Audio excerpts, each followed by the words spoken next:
আসসালামু আলাইকুম রহমতুল্লাহ।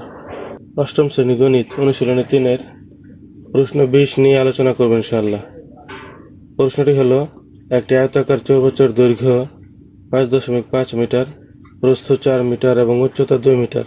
উক্ত চৌবাচ্চাটি পানি ভর্তি থাকলে পানির আয়তন কত লিটার এবং ওজন কত কিলোগ্রাম হবে?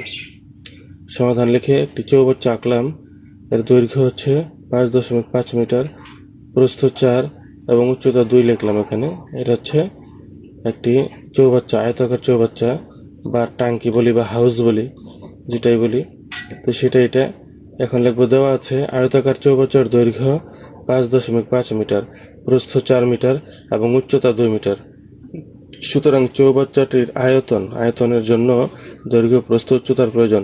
এই যে দৈর্ঘ্য, প্রস্থ, উচ্চতা পেয়েছি, তিনটাকে গুণ দিলাম। গুণ দেওয়ার পর লিখবো ঘন মিটার। তারপর এই তিনটাকে গুণ দিলে হয় 44 ঘন মিটার। এবার 44-এর সাথে 1000 গুণ দিব, তাহলে আমরা ঘন মিটার থেকে লিটার নিয়ে যাব। 44-এর সাথে 1000 গুণ দিলে হয় 44,000 লিটার। তাহলে 1000 কেন গুণ দিলাম?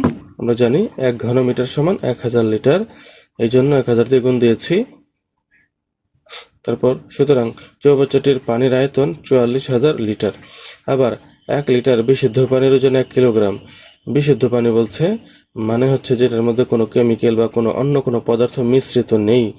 লবণ, চিনি, মধু বা অন্য কোনো পদার্থ, ভালো হোক খারাপ হোক, কোনো পদার্থ মিশ্রিত নেই, এমন পানি হচ্ছে বিশুদ্ধ পানি।